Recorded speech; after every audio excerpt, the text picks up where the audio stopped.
जैन परंपरा की मंत्र साधनाएं सात्विक होती है, वे किसी को नुकसान पहुंचाने के लिए नहीं होती। जैन परंपरा में सर्वाधिक तीर्थंकर भगवंतों के मंत्र हैं। अरिहंत सिद्ध आचार्य उपाध्याय साधु पंच परमेष्ठी के मंत्र हैं। सम्यक ज्ञान दर्शन चारित्र और तप के मंत्र हैं। विष स्थानक के मंत्र हैं। इसके अतिरिक्त सूर्य मंत्र हैं। वर्तमान विद्या के आधार पर मंत्र साधनाएं हैं। देवी देवताओं के मंत्र हैं। इस प्रकार अनेक मंत्रों का जैन परंपरा में निर्माण हुआ है। नवग्रह के छोटे और बड़े मंत्र हैं। 10 दिशाओं के अधिपति वास्तु के देवताओं के मंत्र हैं। 24 तीर्थंकरों के अधिष्ठायक देव देवियों के मंत्र हैं। इंद्रों के मंत्र हैं। नवनिधि के मंत्र हैं। 48 लब्धियों के मंत्र हैं। गुरु पादुकाओं के मंत्र हैं। गणधर भगवंतों के मंत्र हैं। और इस प्रकार अनेक मंत्रों का निर्माण हुआ है। विविध प्रकार के महत्वपूर्ण मंत्रों से गुंफित है यह मंगलाचरण। इसमें पंच परमेष्ठी नमस्कार महामंत्र से शुभारंभ होता है। भावपूर्वक इनका श्रवण करना चाहिए। जो व्यक्ति भावपूर्वक मंत्रों का श्रवण करता है वो अपने आभा मंडल को, चित्त की भावदशाओं को, मन की भूमिका को बदलने में सार्थक हो जाता है। इस प्रकार शक्तियों का संपादन होता है। आत्मविश्वास बलवती बनता है। शुभ मंगल की कामना होती है। अशुभ के निवारण की प्रार्थना होती है। लीजिए, हाथ जोड़िए, ध्यानस्थ होने का प्रयास कीजिए। अनेक प्रकार के छोटे बड़े मंत्रों से युक्त महामंगलकारी मंगलाचरण, बड़ा मंगलिक, बड़ा मंगल पाठ ध्यानस्थ होने की कोशिश कीजिए। नमो अरिहंताणम, नमो सिद्धाणम, नमो आयरियाणम, नमो उवज्झायाणम, नमो लोए सव्वसाहुणम। येषु पंच नमुकारो सब्ब पावपणासनो मंगलायनम च सव्वेसिम परमं हवै मंगलम। चत्तारी मंगलम अरिहंता मंगलम, सिद्धा मंगलम, साहू मंगलम, केवली पन्नतो धम्मो मंगलम। चत्तारी लोगोत्तमा अरिहंता लोगोत्तमा, सिद्धा लोगोत्तमा, साहू लोगोत्तमा, केवली पन्नतो धम्मो लोगोत्तमो। चत्तारी शरणं पवज्जामि, अरिहन्ते शरणं पवज्जामि, सिद्धे शरणं पवज्जामि, साहू शरणं पवज्जामि, केवली पन्नतं धम्मं शरणं पवज्जामि। ओम ह्रीं नमो भगवो गोयमस्स सिद्धस्स बुद्धस्स अक्षीण महानसस्स लब्धि संपन्नस्स भगवन् भास्कर मम वांछितं पूरय पूरय कल्याणं कुरु कुरु स्वाहा। ये गणधर गौतम स्वामी भगवंत का बड़ा मंत्र था। उसके पहले मंगल और लोगों में जो उत्तम हैं ऐसे पंच परमेष्ठी को नमस्कार किया गया।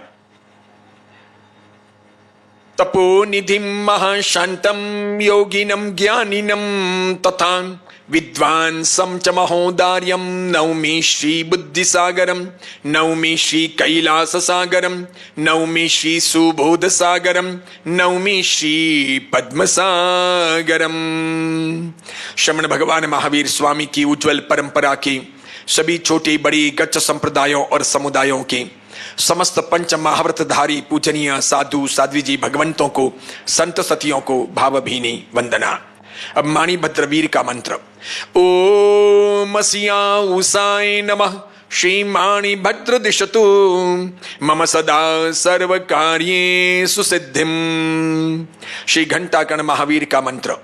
ओम आम क्रौं ह्रीं द्रां द्रीं क्षां क्षीं क्षूं क्षां क्षौं क्षः श्री घंटाकर्ण महावीर क्षेत्रपालाय नमः। ममोपरि प्रसन्नो भव, प्रत्यक्षं दर्शनं देहि, वांछितं पूरय पूरय स्वाहा। भैरू जी और खेतला जी का मंत्र। ओम क्षां क्षीं क्षूं क्षां क्षौं क्षः श्री अत्रस्त ग्राम नगर क्षेत्रपाल देवताभ्यो नमः स्वाहा। ओम क्षां क्षीं क्षूं क्षाईं क्षौं क्षः श्रीनाकोड़ा भैरवाय नमः स्वाहा। ओम स्वाहा ओम स्वाहा। ओम श्री जिराउली पार्श्वनाथ रक्षाम कुरु कुरु स्वाहा। ओम नमो श्री शंकेश्वर पार्श्वनाथाय ह्रीं श्रीं धर्नेन्द्र पद्मावती सहिताय अट्टे मट्टे क्षुद्रान् स्तंभय स्तंभय दुष्टान् चूरय चूरय मनोवांछितं पूरय पूरय रिद्धिं रिद्धिं कुरु कुरु स्वाहा। ओम ह्रीं श्रीं अर्हं नम्योनपस विसहरवसः जिन फुलिंग ह्रीं श्रीं नमः स्वाहा। ये पार्श्वनाथ भगवान की विविध विद्याओं के मंत्र थे। अब आदिनाथ भगवान का और शत्रुंजय महागिरिराज का विमलाचल परमेष्ठी का मंत्र शत्रुंजय के कल्प में लिखा है कि जो व्यक्ति उस तरफ दिशा की ओर मुख करके 6 महीने तक इस मंत्र का भावपूर्वक जाप करते हैं वे अपने भवोभव के दुरितों को टाल देते हैं। ओम ह्रीं अर्हं श्रीं आदिनाथाय नमः। ओम ह्रीं अर्हं श्रीं विमलाचल परमेष्ठिने नमः। ओम ह्रीं अर्हं श्रीं शत्रुंजय महागिरिराजाय नमः। अब विविध देवी देवताओं के मंत्र। ओम ह्रीं श्री गोमुख अक्षराजाय नमः। ओम ह्रीं श्री कपर्दी अक्षराजाय नमः। ओम ह्रीं श्री विमलेश्वर अक्षराजाय नमः। ओम ह्रीं श्री धर्नेन्द्र नागराजाय नमः। ओम ह्रीं श्री पार्श्व अक्षराजाय नमः। ओम ह्रीं श्री मातंग अक्षराजाय नमः। ओम ह्रीं श्री चक्रेश्वरी महादिव्यै नमः। ओम ह्रीं श्री ज्वालामालिनी महादिव्यै नमः। ओम ह्रीं श्री पंचांगुली महादिव्यै नमः। ओम ह्रीं श्री अंबिका महादिव्यै नमः। ओम ह्रीं श्री सच्चिया महादिव्यै नमः। ओम ह्रीं श्री वैरुट्या महादिव्यै नमः। ओम ह्रीं श्री सरस्वती महादिव्यै नमः। ओम श्रीं ह्रीं क्लीं महालक्ष्म्यै नमः। ओम ह्रीं श्री सिद्धायिका महादिव्यै नमः। ओम ह्रीं श्री महाकाली महादिव्यै नमः। अब सूर्य मंत्र के देवी देवताओं के मंत्र। ओम ह्रीं श्री जया महादिव्यै नमः। ओम ह्रीं श्री विजया महादिव्यै नमः। ओम ह्रीं श्री जयंती महादिव्यै नमः। ओम ह्रीं श्री अपराजिता महादिव्यै नमः। ओम ह्रीं श्री गणिपीठक अक्षराजाय नमः। ओम ह्रीं श्री त्रिभुवन स्वामिनी महादिव्यै नमः। ओम ह्रीं श्री चतुर्विंशति अक्षेभ्यो नमः। ओम ह्रीं श्री चतुर्विंशति अक्षिण्येभ्यो नमः। ओम ह्रीं श्री चतुष्षष्टि सुरेन्द्रेभ्यो नमः। ओम ह्रीं श्री चतुष्षष्टि योगिनीभ्यो नमः। ओम ह्रीं श्री षोडश विद्या देवीभ्यो नमः। ओम ह्रीं श्री सर्वोपद्रवान् नाशय नाशय स्वाहा। समवेत स्वर में हाथ जोड़कर ध्यानस्थ रहते हुए सभी लोग इस महामंगलकारी मंत्र का सामूहिक संगान करेंगे, साथ साथ में गाएंगे, गुनगुनाएंगे।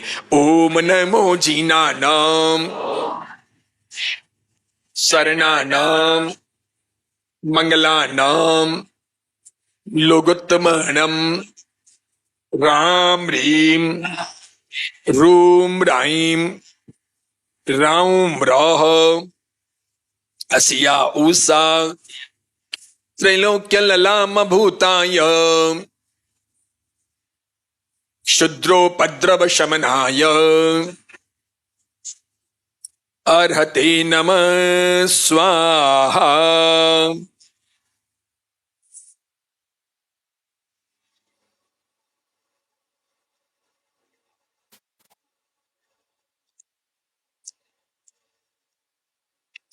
ओम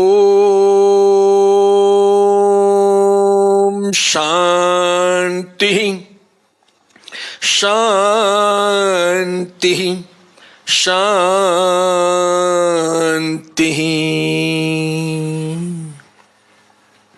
धर्म जिज्ञासु भाइयों और बहनों, दूसरा प्रवचन प्रारंभ करते हैं। महत्वपूर्ण बातों पर चिंतन मनन करते हैं। मेरी बातों को इस कान से सुनकर दूसरे कान से निकाल मत दीजिएगा। ये बातें बहुत महत्वपूर्ण हैं। समझो आपको ये बातें बहुत आवश्यक तरीके से सुनाई जा रही है, इसे आपको समझने का प्रयत्न करना है। धर्मशास्त्रों में लिखा है कि मनुष्य की निष्ठा भावना बहुत आवश्यक होती है।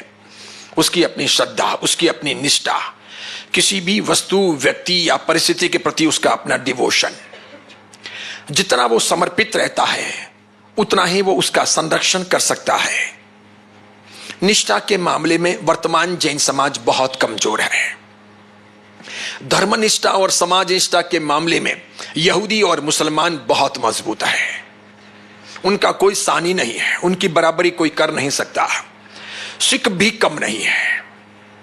फ्रांस की सरकार ने कुछ समय पहले अपने सेनेट में एक प्रस्ताव पारित किया कि फ्रांस की सेना की यूनिफॉर्म बहुत पुरानी है, वो अच्छी नहीं लगती, उसे मॉडर्नाइज करना है, इसलिए पुरानी यूनिफॉर्म कैंसिल करते हैं, अब यूनिफॉर्म अलग प्रकार की होगी।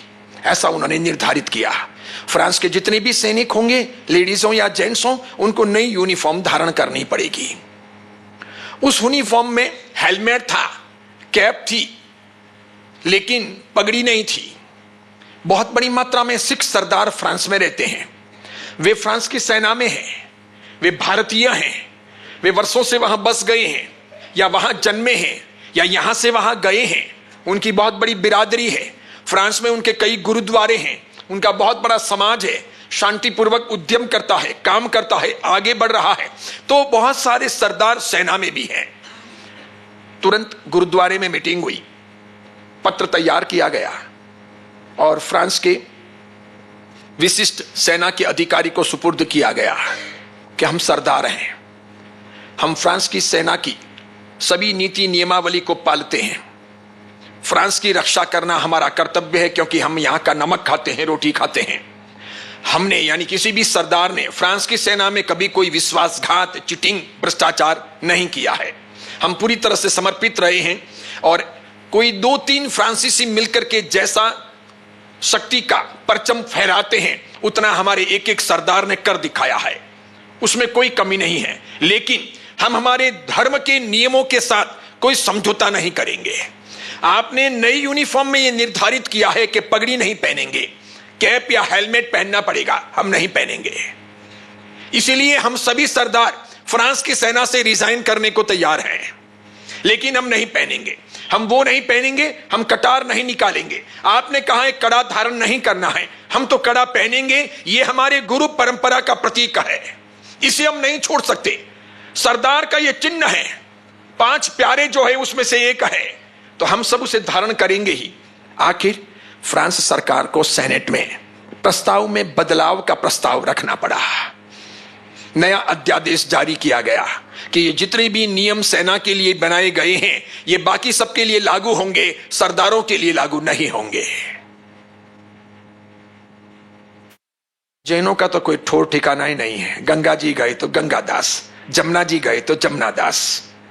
कोई अभी कह दे कि 2 मिनट के लिए मुझे एक सेल्फी लेनी है, फोटो लेना है, तो ये जाली वाली टोपी पहन ले और एक बार यूं हाथ कर ले और 5 लाख वो देने को तैयार हो, तो हम तो एक बार तैयार हो जाए कि लाओ 5 लाख के रोकड़े करो ना, क्या फर्क पड़ता है 2 मिनट टोपी पहनने में।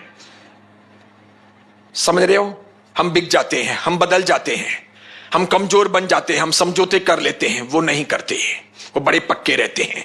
यहूदी, जूइश लोग, इजराइल के लोग भी इतने पक्के, वे समझौता नहीं करते, वे नहीं झुकते, वे कमजोर नहीं बनते, वे बहुत अच्छे तरीके से आगे बढ़ते हैं। जरूर वे अहिंसक नहीं हैं, लेकिन उनके पास में नीति नियमावली जोरदार है, उनका शौर्य जोरदार है, उनकी निष्ठा, उनका भ्रातृत्व प्रेम बहुत जोरदार है, भाई भाई का प्रेम, जाति का प्रेम बहुत जोरदार है।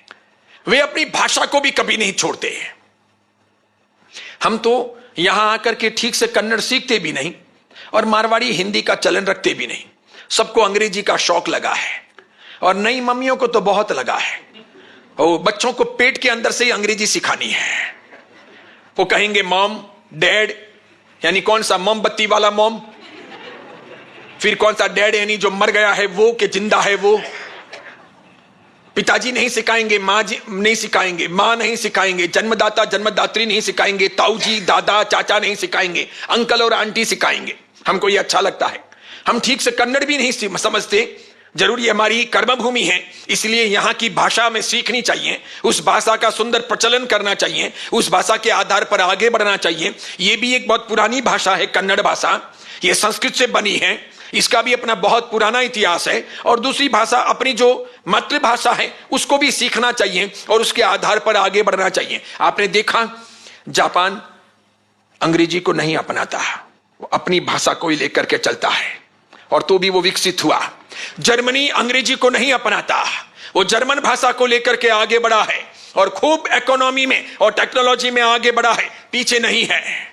दुनिया के शुमार इन 100 वर्षों में जो बड़े बड़े लोग हुए, अल्बर्ट आइंस्टीन हो और कोई भी हो, ऐसे 100 लोगों की लिस्ट बनाओ, चाहे जॉर्ज बर्नार्ड शॉ हो, अन्य कोई भी हो, बड़े बड़े सफल व्यक्ति, चाहे वो वैज्ञानिक हो, डॉक्टर हो और भी कोई भी हो, ऐसे सब 100 लोगों की लिस्ट बनाओ। 100 में से 50 से अधिक लोग ऐसे मिलेंगे जिन्होंने अंग्रेजी में पढ़ाई नहीं की, जिनको ठीक से अंग्रेजी नहीं आती।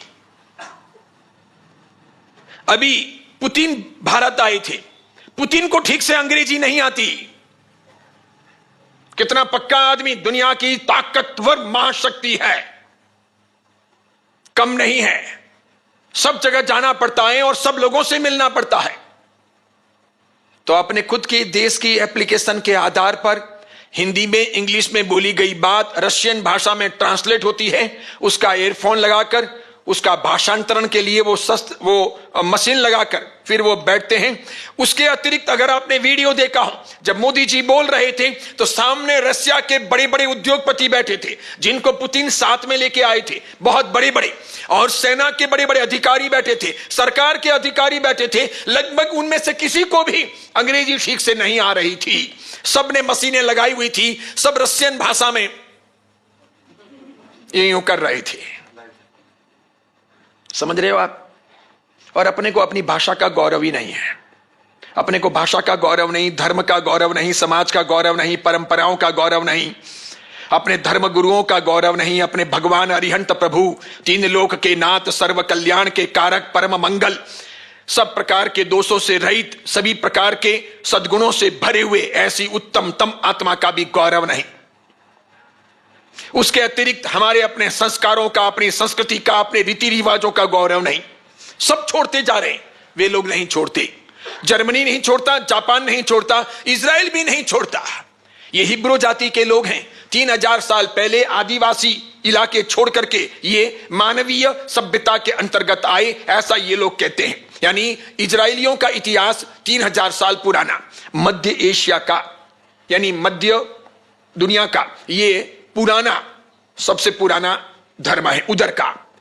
3 जो धर्म है, ईसाई, मुसलमान और यहूदी, इसमें सबसे पुराने यहूदी, इनका इतिहास लगभग 3000 साल पुराना। ईसाइयों का इतिहास लगभग 2500 साल पुराना, मुसलमानों का इतिहास लगभग 2000 साल पुराना। आपका और हिंदू समाज का यानी जैन और हिंदुओं का इतिहास लाखों साल पुराना, करोड़ों साल पुराना, तो भी अपने ठोर ठिकाने नहीं। यानी अपनी भैंस पानी में जा चुकी है। अव्वल नंबर के बेवकूफ लोगों में अपनी गणना हो, छोड़ते जा रहे हैं। कोई भी आदमी अपना कभी कुछ छोड़ता है तो नष्ट हो जाता है। उसी प्रकार अरब अमीरात को देखिए आप, जितने भी ये मध्य विश्व के देश हैं, मुसलमान देश, ये लोग भी अपनी परंपरा, अपनी भाषा, अपनी स्टाइल, अपनी संस्कृति नहीं छोड़ते। तुर्की को देखो, सीरिया को देखो, अन्य आसपास के सभी को देखो, ईरान को देखो, इराक को देखो, ये लोग नहीं छोड़ते, कि कोई भी नहीं छोड़ता। उसी प्रकार चीन को देखो, जो प्रोडक्ट चीन को दुनिया में बेचने हैं उसी पर टैग इंग्लिश में लगा होगा। बाकी चीन के अंदर एक भी साइन बोर्ड इंग्लिश में नहीं मिलता। इतना इंग्लिश का विरोधी, खुद की भाषा पर इतना गर्व, इसलिए वहां जब कभी भी जाते हैं दुभाषा रखना पड़ता है, इंटरप्रिटर जो भाषांतरण कर सके, और तो भी वो इकोनॉमी में इतना आगे और सुंदर काम करता है, मजबूत। हमें दोगले लोग, हमारा कोई ठोर ठिकाना नहीं, हम तुरंत बदल जाते हैं। अपने जो भी छोटे बच्चे आए उनको पूछो कि शुद्ध हिंदी लिख सकते हो क्या, एक लेटर बना के हिंदी में दे सकते हो क्या? नहीं। चलो शुद्ध कन्नड़ लिख सकते हो क्या, एक लेटर बढ़िया कन्नड़ में लिख करके बता सकते हो क्या? मैं 45 साल पहले कर्नाटक छोड़ करके चला गया था, छोटी उम्र में दीक्षा ले ली और चला गया। मैं जब गया तो मेरे सांसारिक भाई ने मुझे टेक्स्ट बुक दी थी, मुझे कहा था कन्नड़ की ये टेक्स्ट बुक पास में रखना, कभी कभी जब भी महीना 2 महीना 4 महीना 6 महीने 12 महीने में कभी याद आए तो खोल करके पढ़ना, कन्नड़ भूल मत जाना। मैंने कहा ठीक है। वहां जाकर के हिंदी अच्छी डेवलप हुई, बहुत बढ़िया। मारवाड़ की हिंदी तो शुद्ध नहीं थी, भगवान की कृपा से यहां आने के बाद में अच्छी हिंदी, और उसके बाद में बोल बोल कर या अखबार पढ़कर या अन्य किताबें पढ़ करके गुजराती भी बढ़िया हो गई। आज गुजराती में हिंदी में अच्छे आर्टिकल लिख सकता हूं। मैं किसी यूनिवर्सिटी में कॉलेज में पढ़ने नहीं गया, ये अपनी अपनी इरादे की स्थिति होती है, हमारा अपना मन होता है। गुजराती में कहवाए कि मन होए तो मालवे जवाए, मन हो तो मालवा भी जा सकते हो, इरादे चाहिए। अब ये सब नई पीढ़ियों के इरादे तो क्या है, साइकिलिंग करना है, बाइक लाना है, बढ़िया गाड़ी लानी है, आईफोन 16 17 प्रो लाना है, घूमना है, फिल्में देखनी है, सबको क्रिकेटर बनना है, सबको वो धोनी ने कोहली ने बाबर यही सब रोहित ने यही अच्छे लगते हैं तो सबको वो बनना है। ताकत तो है नहीं, एक सिक्स लगाने की भी ठीक तरीके से, पैड पहनने बराबर नहीं आते, और तो भी सबको है कोचिंग करवाओ, ये वो फला। और इन सब लोगों को जो बच्चियां हैं उन सबको इंटीरियर के लिए या ड्राइंग के लिए क्लासेस करने, वो करना है, ये करना है, बाकी सब चीजें सीखनी नहीं है। कुछ समझ में नहीं आता कि ये जीवन को कहां ले जाना चाहते हैं। माँ बाप का पैसा है इसलिए आसानी से मिल रहा है, आप देते जा रहे हो, इनको यह पता नहीं है कि पैसे कमाया कैसे जाते हैं। चाणक्य ने एक बहुत बढ़िया बात कही है। चाणक्य नीति में चाणक्य ने कहा है कि जिस व्यक्ति को जिस चीज की वैल्यू का पता ना हो तब तक वो चीज उसे देनी नहीं चाहिए। वैल्यू की जानकारी के बिना अगर कोई चीज मिल जाती है तो वो आदमी भटक सकता है, उसका मिसयूज कर सकता है। जब तक पैसे की वैल्यू का पता न चले पैसा हाथ में मत दो, मोबाइल की वैल्यू का पता न चले मोबाइल हाथ में मत दो, गाड़ी की वैल्यू का पता न चले गाड़ी हाथ में मत दो। अब तो सोशल सब प्रकार के अलग अलग आपके पास में ऑप्शंस हैं, मीडिया है, इसके लिए आपको पता ही होगा कितने छोटे छोटे अमीर घरों के बच्चे गाड़ियां भगाते हैं, रेसिंग करते हैं, मरते हैं, बर्बाद हो जाते हैं या दूसरों को मार देते हैं। सबसे पहले कीमत समझ में आनी चाहिए। और आप सब लोग भी जो हो कमाने के लिए आए, धंधे पानी में लग गए, धीरे धीरे धर्म, समाज, नीतियां और हमारी परंपराएं, उसके बारे में आप लोगों का ज्ञान या आप लोगों की समझ या आप लोगों के समर्पण की भूमिका बहुत कम होती गई। आज जैन समाज में ऐसे इन्हें गिने लोग ही हैं जो इन चीजों का परिपालन करते हो। बाकी सभी लोग जहां जाएं वहां गंगा जी गई गंगादास, जमुना जी गई जमुनादास। कितनी मंदिर मार्गियों को आप देख लो, वो सब नाम के मंदिर मार्गी हैं, उनमें से आधे लोग भी पूजा नहीं करेंगे, उनको मंदिर मार्ग की परंपरा की बातें ही पता नहीं होगी। मैं कई दफा देखता हूं गुरुवंदन के मामले में स्थानकवासी और तेरापंथी बड़े पक्के होते हैं, इन सबको तिक्कू तो आता होता है, मंदिर मार्गियों को सबको अबूटियों नहीं आएगा। इसलिए जब मंदिर मार्गी ट्रस्टी विनंती करने आते हैं तो एक दूसरे को धक्का लगाते हैं, तू आगे जा, तू आगे जा, तू आगे जा। क्यों? क्योंकि महाराज साहब के सामने वंदन करना पड़ेगा, हमको आता नहीं है। वो पीछे खड़े रहेंगे, ये ज्यों करेंगे त्यों वो मुर्गा बनेंगे, एक बार झुकेगा वो भी झुकेगा, ये झुकेगा वो भी झुकेगा, झुकेंगे, यूं करेंगे फिर यूं करेंगे। अब यूं करते करते क्या पता क्या कर रहे हैं, उनको कुछ पता नहीं, बस मथेनोंदामी मिच्छामि दुक्कड़म, ये हुआ, खड़े हो गए और फिर बैठ गए, फिर आगे वाले बातें करेंगे। सारंगवासी तेरापंथियों में एक बात जोरदार है, नन्ना सा बच्चा भी हाँ उसको तिक्कू तो आएगा, बिल्कुल आएगा। बहुत सारे मंदिर मार्गी हैं जो पूजा वूजा नहीं करेंगे, खाली नहा धो करके मंदिर जाएंगे, मुफ्त का घंट बजाएंगे, मुफ्त की अगरबत्ती लेंगे, घुमा लेंगे, हाथ जोड़ लेंगे देवी देवताओं को, भैरू जी को खास, और उसके बाद में दुकान रवाना हो जाएंगे। और मुसलमान को देखो, नन्हे नन्हे बच्चे भी रमजान के दिन आएंगे, रोजा रखने की कोशिश करेंगे, अब्बा जान के जात या बड़े भाई के साथ टोपी वोपी पहनकर जुब्बा पायजामे में अपनी ट्रेडिशनल ड्रेस में मस्जिदों की तरफ भागेंगे। 5 बार रोज वे नमाज अदा करते हैं। ऐसे मुसलमानों की संख्या बहुत बड़ी मात्रा में है। कहीं पर भी फुटपाथ पर कोई कामकाज लेकर के बैठे हों और जैसे ही मस्जिद से अजान हुई फटाफट उस फुटपाथ के सामान के ऊपर ही एक चद्दर डाली, 4 पत्थर रखे, वहीं भगवान के भरोसे छोड़कर फटाफट मस्जिद में नमाज अदा करके आकर के आगे का बिजनेस प्रारंभ करेंगे। अपने तो संवत्सरी का भी दिन हो और कोई आदमी 1-2 लाख का सौदा करना चाहता हो तो गुपचुप धीरे से दरवाजा शटर खोल करके भी माल दे देवे कि 2 लाख की बोनी तो हो रही है, काम पूरा करो। और उनके शुक्रवार का दिन हो और अपनी गाड़ी खराब हो गई हो और वो मैकेनिक मुसलमान हो, अपने कहें तो कहेगा नमाज का समय हो चुका है, मैं घंटे भर बाद में आऊंगा, फिर ही करके दे सकता हूं, अभी नहीं दे सकता। बॉर्डर के ऊपर भी जो मुसलमान हैं वो लोग भी ऐसा करते हैं। और आतंकवादी जो हैं, जो हिंदुओं को काफिर समझते हैं और मारते हैं, वे लोग भी समय पर नमाज अदा करेंगे ही। और सब आता है उनको, कोई चीज छोड़ते नहीं, वो कोई चीज भूलते नहीं। और ये मत समझिए कि हमारी लड़कियां ही खूबसूरत होती है, उनकी लड़कियां भी खूबसूरत होती है, तब भी वे उसे बचा करके रखते हैं। हरगिज ये स्वीकार नहीं करते कि हमारी लड़की किसी के साथ चली जाए। मैं भिवंडी चतुर्मास में था, मुझे एक पुलिस वाले अंकल मिले, वो मुसलमान थे। उनके द्वारा एक बार एक सामूहिक कार्यक्रम था सर्वधर्म का, तो मुझे निमंत्रण मिला। तो जैन समाज की तरफ से मैं भी गया, टाउन हॉल में था, मीनाताई ठाकरे हॉल में। तो वहां पर पहुंचे तो बौद्ध धर्म के, इस्लाम धर्म के, ईसाई धर्म के, अन्य अन्य सब धर्मों के, हिंदू धर्म के, सब अलग अलग धर्माचार्य बैठे थे। मेरे लिए भी कुर्सी लगी, मैं बैठा, सुंदर मैंने प्रवचन दिया। फिर एक मुल्ला ऊपर आए, उन्होंने मेरे प्रवचन की बहुत प्रशंसा की कि ये बाकी के मंच वाले जो भी बोले वो सब फॉर्मेलिटी के लिए बोले, वो जो जैन साधु बोले वो रियलिटी वाली बातें बोले, इस प्रकार करके। और जोरदार तालियां बजी। फिर कुछ मुसलमान लड़के मेरे परिचय में आए, फिर हमारी बातचीत चल रही थी, चलते चलते रास्ते में ही तो उन्होंने कहा कि हम हमारी लड़कियों का, बहनों का ध्यान रखने में कोई कसर नहीं छोड़ते। मैंने कहा क्या करते हो? तो कि हमने भिवंडी, वसई, डोंबिवली, कल्याण, थाना, यहां सबका एक ग्रुप बना रखा है लड़कों का। हम रेलवे स्टेशन, बस स्टेशन, फिर इसके सिवाय कोई मॉल, इसके सिवाय थिएटर, इसके सिवाय अन्य अन्य होटल वगैरह, सब जगह पर जहां कहीं घूमते हैं तो पैनी नजर से देखते रहते हैं कि अपनी कोई लड़की गंदे काम तो नहीं कर रही, गलत काम तो नहीं कर रही, ऐसा हम देखते रहते हैं। फिर वो किसकी भी लड़की हो, हमको मालूम पड़े कि वो मुसलमान की लड़की है तो लड़के और लड़की को हम पकड़ेंगे, दोनों की अच्छी खासी धुलाई करेंगे, बराबर धुलाई करेंगे, हम नहीं छोड़ेंगे। हम ये पूछेंगे नहीं तो किसकी बेटी है। अच्छा, दूसरी बात, उनके अब्बा जान को जब हम फोन करेंगे तो वो हमको थैंक यू कहेंगे कि तुमने अच्छा काम किया। वो हमको ये नहीं कहेंगे कि तुमने मेरी लड़की को हाथ क्यों लगाया, तू कौन होता है पंचायती करने वाला, मेरी लड़की, मेरी औलादे कुछ भी करें, तुमको पंचायती करने की जरूरत क्या है, वो नहीं कहेंगे, वो थैंक यू कहेंगे। अपने यहां पर तो कोई सही बात बता भी दी हो ना तो वो यूं कहेंगे मेरी लड़की को बदनाम करने की जरूरत नहीं है, मेरे बच्चे के बारे में आपको बात करने की जरूरत नहीं है, अपना घर संभालो, आपके बच्चे का दूध के धुले हुए हैं, अपना काम करो, हमको कहने की जरूरत नहीं है। अपने यहां का समाज ऐसा है।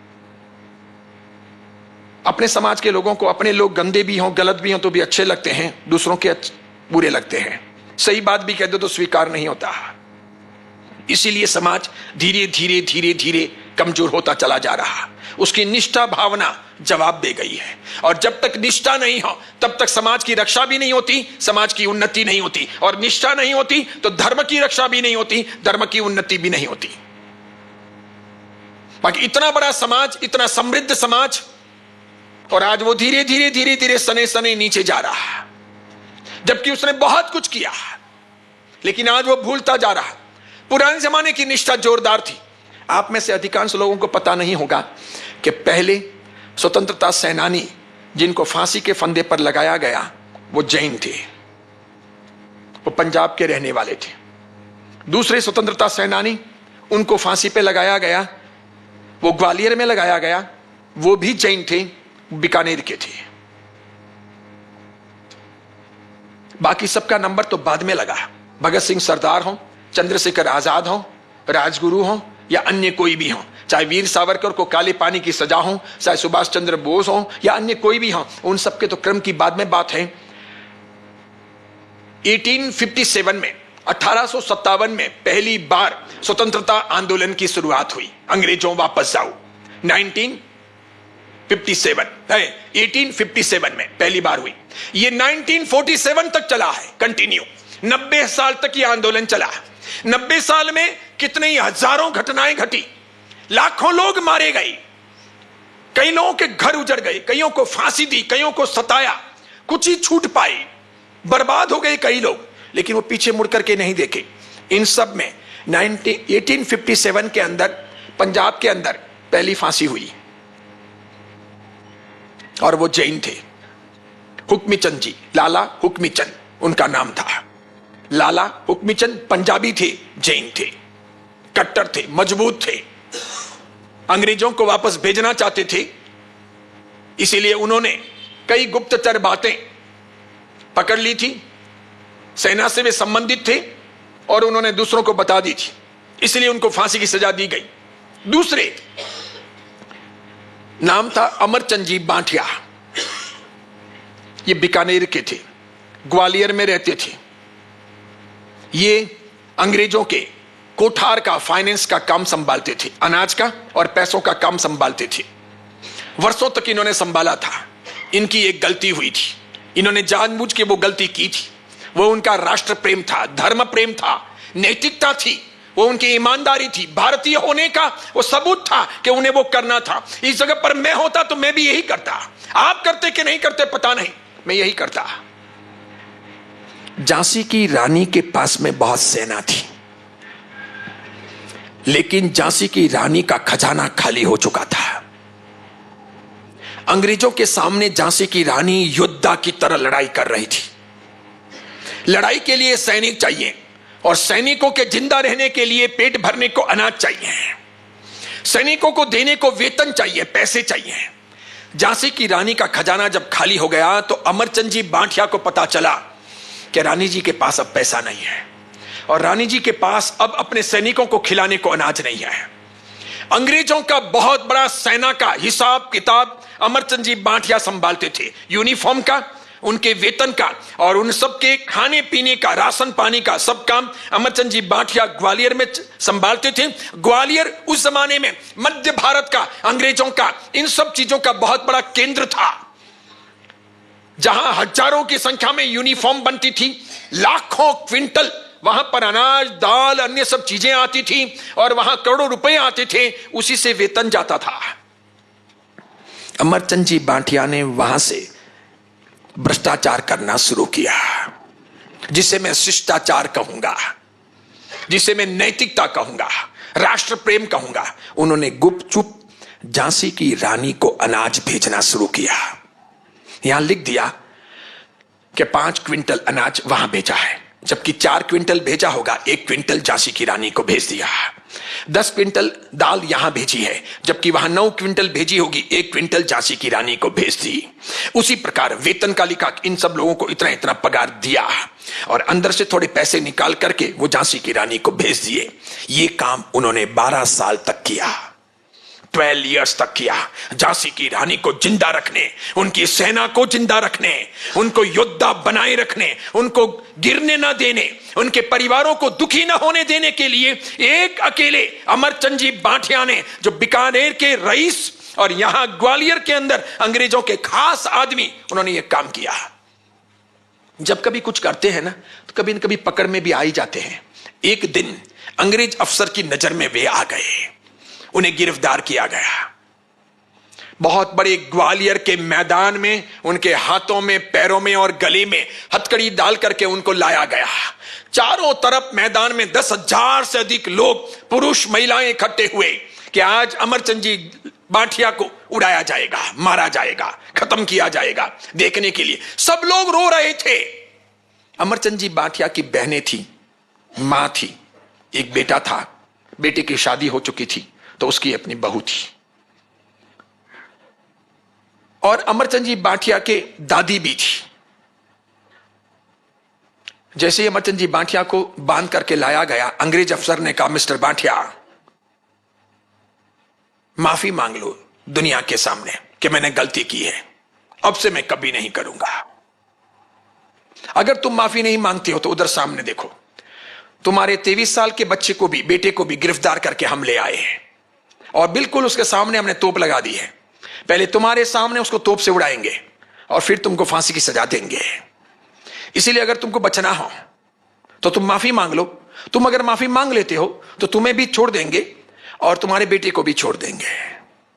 अमरचंद जी माफिया ने देखा, अमरचंद जी बांठिया ने देखा कि मेरी पत्नी और मेरी मां दोनों का ध्यान रखना है, मेरी 3 बहनें, उनका भी सब मेरे ऊपर जवाबदारी है, मेरा बेटा छोटा है, मेरी वजह से किसी काम में बराबर लग नहीं पाया है, उसकी अपनी पत्नी भी है, इन सब का भविष्य मेरे ऊपर है, मैं जो कमाता हूं उसी से सबका घर चल रहा है। अगर मैं मर जाता हूं और इसे भी मार देंगे तो मेरी बेटियों का क्या होगा, मेरी बहनों का क्या होगा, मेरी मां का क्या होगा, मेरी पत्नी का क्या होगा और मेरी बेटी की पत्नी का क्या होगा। अमरचंद जी बांठिया 2 मिनट के लिए सोचने लगे। कि मैं माफी मांग लेता हूं, इतने सब मर जाएंगे मेरे पीछे, माफी मांग लेता हूं। उन्होंने जैसे ही माफी मांगने की तैयारी की, सामने से उनका बेटा बोला कि पिताजी, अगर आपने माफी मांग ली तो मैं कुत्ते की संतान, और अगर आपने माफी नहीं मांगी तो मैं यूं समझूंगा कि मैं शेर की संतान। अमरचंद जी भाटिया के होठ खुलने लग गए थे। वो माफी मांगने की तैयारी में थे। जैसे ही बेटे ने 10,000 लोगों के सामने गर्जना की कि अगर आपने माफी नहीं मांगी तो मैं समझूंगा कि मैं शेर की संतान हूं, और वरना मैं ये समझूंगा कि आप कुत्ते की संतान हूं मैं। अमरचंद जी भाटिया ने कहा, जो करना हो करो, मैं माफी नहीं मांगूंगा, मैंने कुछ भी गलत नहीं किया है। तुरंत उसने हैंडल दबाया और सीधे बेटे को उड़ा दिया गया। अमरचंद जी भाटिया के सामने 23 साल के बेटे के छर्रे छर्रे उड़ गए, पूरा शरीर बांस का लोथा बन गया। और फिर अमरचंद जी भाटिया को उसी मैदान में हजारों लोगों के सामने फांसी के फंदे पर जिंदा लटका दिया गया। दूसरा बलिदान। समझ रहे हैं आप कि हम कौन सी परंपरा के हैं, कौन से धर्म के हैं, कौन सी नीतियों के हैं, किन से जुड़े हैं, हमारा डीएनए क्या है, हम किस लिए दुनिया में आए हैं। तो धर्म परंपरा कहती है समाज, धर्म, मानवता और राष्ट्र की हिफाजत के लिए, अच्छे काम करने के लिए, स्वयं जीने के लिए, दूसरों को जिनाने के लिए, धर्म को जिंदा रखने के लिए, अच्छाइयों को दुनिया में जिंदा रखने के लिए हम जन्म लिए। हम कॉमन मैन नहीं हैं, हम सामान्य व्यक्ति नहीं हैं, हमें ऐसा कुछ करना चाहिए। मैं जब छोटा था, 12 साल 13 साल की उम्र में जब ये बातें पढ़ता था, तब से दिल में हो गया था कि मैं ऐसा बनूंगा, मैं वहां तक पहुंचूंगा। क्या सोचते हो आप? मेरी परंपरा में कोई धर्म वरम नहीं था। मेरे पिताजी, मेरी माँ, मेरी दादी, मेरे दादा, मेरी बुआ, किसी को कुछ आता नहीं था। मेरे अंकल तो कोई थे नहीं, किसी को कुछ नहीं आता था। कोई मंदिर जाता नहीं था, कोई पूजा करता नहीं था, कोई प्रतिक्रमण करता नहीं था, कोई सामायिक करता नहीं था। लगभग किसी को नवकार मंत्र भी आता नहीं था। अबूटियों का सवाल ही नहीं था। हम तो रामदेवरा जाते थे, रामा पीर को भजते थे, घर में रामदेव जी का थान रखा था। इस कमबख्त आदमी को 12 साल 13 साल की उम्र में जय जय आरती आदि जिनंदा नहीं आता था, लेकिन रामा पीर की आरती आती थी, क्योंकि वही सिखाया गया था, वही घर का कल्चर था। सम्यक दर्शन बहुत बाद में मिला। ये तो बलाहों गुरु महाराज का 4 दिन के लिए या नीपाणी का चतुर्मास पूरा करके आपके बेलगाम, हुबली, हावेरी, रानीबेन्नूर, दावणगेरी होते हुए हिरियूर आए। 4 दिन रहे, प्रभावना मिलती थी रोज। उस जमाने में किसी ने 10 पैसे लिखाए, किसी ने 20 पैसे, किसी ने 50 पैसे, तो लगभग 10 रुपए की प्रभावना होती थी, जैसे कल 100 की हुई थी वैसे। तो हमने देखा 1 रुपए में एक पिक्चर देखने को मिल जाता है श्रीशैला टॉकीज में। तो 10 पिक्चर की अपनी व्यवस्था हो गई। तो मैं रोज जाता था, बैठता था। 10 रुपए मिलते थे, 4 दिन में 40 रुपए मिले। लेकिन वो 4 दिन के अंदर गुरु महाराज को देखा, उनके साधुओं को देखा, बच्चों से भी प्यार करते थे, चॉकलेट देते थे, पास में बैठते थे। एक दिन मन में हुआ कि मैं इनके साथ चला जाता हूं। चौथे दिन मैंने उनसे रात को बात कही, शाम को बात कही कि मैं आपके साथ में आना चाहता हूं। पास में एक भाई साहब बैठे थे, उन्होंने कहा कि महाराज साहब, इस बच्चे के पंजे में पड़ना मत, इसके पापा वो बहुत खतरनाक आदमी है, आपको भगा देंगे 2 मिनट में। तो गुरु महाराज ने कहा, तेरे पिताजी की आज्ञा लेकर के आ जा, वो कहें तो चले आना कल। 4 दिन रहे थे। ये चौथे दिन की बात, रात को 7:30 बजे थे। मैं घर पहुंचा, जाकर के पिताजी से कहा कि मुझे जाना है। उन्होंने बात सुनी ही नहीं। मैंने वापस कहा, मैंने कहा सुन रहे हो आप, मुझे महाराज साहब के साथ में जाना है। तो क्या जाना, चड्डी तो ठीक से पहननी नहीं आती इनके, महाराज साहब के साथ में जाना है। नौकार मंत्र आता है क्या? कुछ पढ़ा है क्या? कभी मंदिर जाते हो क्या? कोई धर्म वर्म का ज्ञान है क्या? साधु किसे कहते हैं इसे पता है क्या? इसके पहले कभी जैन साधु देखे हैं क्या? उनके आचार विचार क्या होते हैं तुमको मालूम है क्या? मुझे तो कुछ मालूम था ही नहीं। मुझे यह भी नहीं मालूम था कि महाराज साहब लोग लोच करवाते हैं। मुझे यह भी नहीं मालूम था कि महाराज साहब लोग रात को नहीं खाते हैं। मुझे मालूम ही नहीं था। मैं कभी जैन साधुओं के पास में गया ही नहीं था, कोई लेके भी नहीं गए थे। हमारे घर में कोई महाराज साहब आते भी नहीं थे। या यूं कहूं उल्टा कि हम किसी महाराज साहब को बुलाते ही नहीं थे। क्यों आएंगे? वो निकम्मे थोड़ी है, रोड पे थोड़ी बैठे हैं। तुम बुलाओगे नहीं, जाओगे नहीं, वंदना करोगे नहीं, विनती नहीं करोगे तो क्यों आएंगे? तो हमारे घर में कोई महाराज साहब आते ही नहीं थे। ये घर था। लेकिन मुझे लगता है पूर्व भव का कोई जोरदार पुण्य था जो रनिंग में आया और उसने 4 दिन में क्रांति कर दी। जिस आदमी को यह पता नहीं कि यहां रहना कैसे, आखिर मैंने बहुत जिद की तो भैया का बेल्ट लिया और मुझे ठोकना शुरू किया। पिताजी ने लगभग 18 बेल्ट मारे। फिर एक हमारे घर में मुसलमान था सिद्दीक, वो मुझे छुड़ाने आया, उसको 2 बेल्ट पड़े। मेरी माताजी आई, उनको 1 बेल्ट पड़ा। आखिर मुझे छुड़ा दिया गया। 2-3 जगह पर जोरदार बेल्ट लग गए। फिर मुझे डॉक्टर के पास ले गए, सब जगह पर पाटा पिंडा करवाया गया। मैं घायल हो चुका था, लेकिन सोते सोते भी सोच रहा था कल सवेरे भाग के चला जाऊंगा, नहीं रहूंगा यहां। आखिर चला ही गया। फिर 2 बार 3 बार 4 बार वो लेने आए, मैं नहीं आया। अपनी जिंदगी बन गई। इसके बाद 45 साल अच्छे तरीके से यहां गुजर गए। आज उन 45 सालों को पीछे मुड़ करके देखता हूं तो ऐसा लगता है 450 साल की जिंदगी का आनंद उठाया है। बहुत मजा आया। कितनी भी तकलीफें पड़ी, कभी घर जाने का मन नहीं हुआ और कमजोर नहीं हुए। ऐसी निष्ठा अंदर पैदा करनी पड़ती है कि हमें अपने धर्म के लिए, समाज के लिए, मन के लिए, जीवन के लिए, अड़ोसी पड़ोसियों के लिए, कमजोर लोगों के लिए कुछ करना है। लड़ना नहीं है, पंचायतियां नहीं करनी है, झगड़े नहीं करने हैं, टांग खिंचाई नहीं करनी है, उधर उधर की बेफुजिल बातें नहीं करनी है। सच्चाई के आधार पर आगे बढ़ने का प्रयास करना है। ऐसा मत सोचिए कि ये सब काम पैसों से होते हैं। अधिकांश काम पैसों से नहीं होते, मन से होते हैं, निष्ठा से होते हैं, श्रद्धा से होते हैं, दिल से होते हैं, पक्के इरादों से होते हैं। इंकलाब जिंदाबाद तब होते हैं। ये बहुत अधिक ब्रांडेड कंपनियों के शूज पहनने वाले, कपड़े पहनने वाले, ब्रांडेड कंपनियों के बड़े बड़े महंगे मोबाइल रखने वाले, साइकिलिंग करने वाले, खूब सेट शैम्पू लगाने वाले, एकदम यूं डियर डार्लिंग की तरह रहने वाले, ये लोग कोई क्रांति करेंगे ये जरूरी नहीं है। नहीं कर पाएंगे ये कुछ भी। ये दुख समझते ही नहीं है। इन्हें पता ही नहीं है स्ट्रगल क्या है, इन्हें पता ही नहीं है जिंदगी क्या है, इन्हें पता ही नहीं है क्या करना है, किस लिए दुनिया में आए हैं। खाली खा पी करके मुफ्त के पप्पा मम्मी से पैसे लेकर के उड़ाने हैं। टाइम टू टाइम कभी 5 स्टार खानी है, कभी चॉकलेटें खानी है, कभी पिज्जा खाना है, कभी बर्गर खाना है, कभी यहां घूमने जाना है, कभी ट्रेकिंग के लिए जाना है, कभी विदेश में जाना है, कभी और कुछ करना है। बस पैसे उड़ाने हैं, रोज डिमांड। और पापा मम्मी मजदूर है, सुबह से शाम तक कमाते जाओ और उनको देते जाओ, अच्छे अच्छे कपड़े उनको पहनाते जाओ। बस यही हमारा कल्चर बचा है। हम वो औलादे ही तैयार नहीं कर रहे और अपने मन से भी हम वैसे तैयार नहीं हो रहे। इसीलिए जैन समाज का बहुत हरास हो रहा। वरना ये जैन समाज जब पहली लोकसभा के समय में 52 सीटों पर राज करता था, उनकी बातें दिल्ली तक पहुंचती थी, हर कोई व्यक्ति सुनता था, सबका वो भला करता था। फिर वो जैन समाज इतना पिछड़ कैसे गया, बट कैसे गया? और अधूरे में पूरा साधु साध्वियों ने भी इसमें बहुत भूमिका निभा दी। जो आपके महाराज साहब लोग आते हैं, अक्सर व्याख्यानों में आपको यही सिखाते हैं, ये पंत ने, वो पंत ने, हम इनको मानना, उनको नहीं मानना, इधर जाना, उधर नहीं जाना। ऐसा कर करके इतना छलनी जैसा जैन समाज हो गया कि आज उसकी कोई वर्त नहीं बची। कल मैं कहते कहते बात रह गई थी, कह देता हूं। भारत में मुसलमानों के 76 पंथ और जातियां हैं, 76।